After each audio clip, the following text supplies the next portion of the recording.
ان کے گھر لے گیا۔ زکا اپنے والد صاحب کے ساتھ مہابیر سے کئی مرتبہ مل چکا تھا اور اس کی غیر موجودگی میں رفیق صاحب نے زہران کو زکا کے بچوں کے ساتھ اس کی ہی سفارش پر آرمی اسکول میں داخل کروایا تھا۔ ڈرائنگ روم میں بیٹھے مہابیر اور زکا ہائی وے پر ہوئے واقعے پر تبادلہ خیال کرنے لگے۔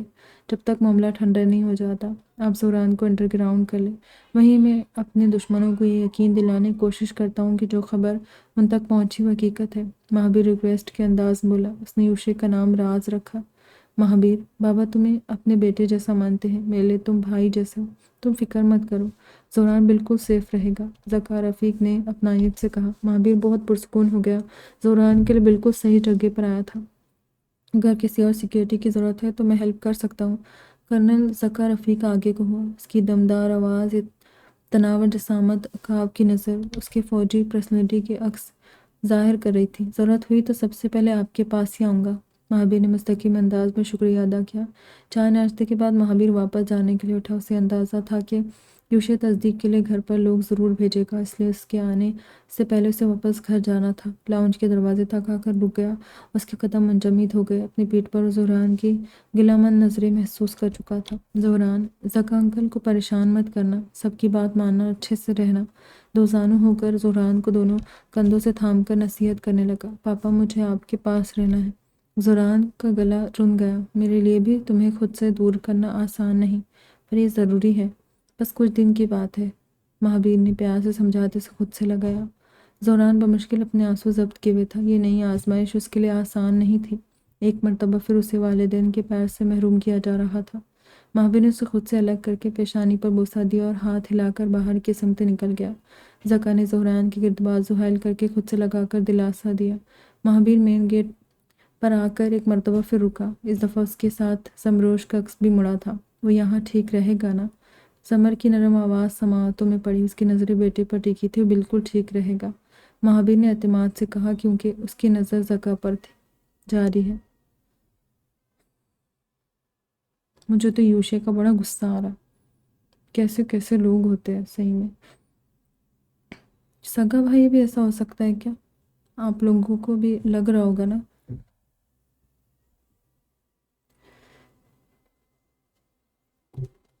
تو زمروش کو نہیں ماننا چاہیے تھا، مجھے بہت افسوس ہو رہا ہے اس کے لیے۔ اس آئیڈیا ہی نہیں تھا کہ نیو ناول اسٹارٹ کروں گی اور وہ اتنی سیڈ ہو جائے گی۔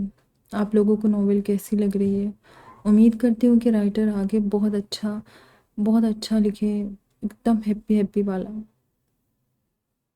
مجھے اچھا لگتا ہے اسی طرح کی ناولز، ایک دم سب خوشی خوشی والا، کامیڈی اس ٹائپ کی، اسے سیڈ نہیں پڑی جاتی، نہ میرا من کرتا ہے آپ لوگوں تک پہنچاؤں۔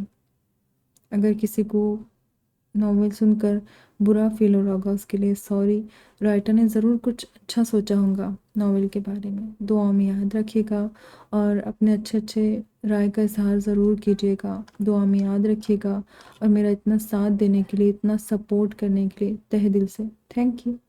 خدا حافظ۔